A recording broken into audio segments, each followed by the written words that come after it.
आज आधार साऱ्या जनतेचा तुफान होऊन फेडला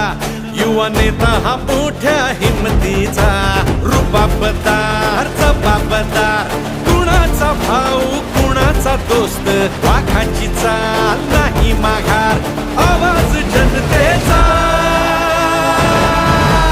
जयघोष जल्लोष ज्याचा डॉक्टर श्रीकांत शिंदे नवा अंदाज संघर्षाचा डॉक्टर श्रीकांत शिंदे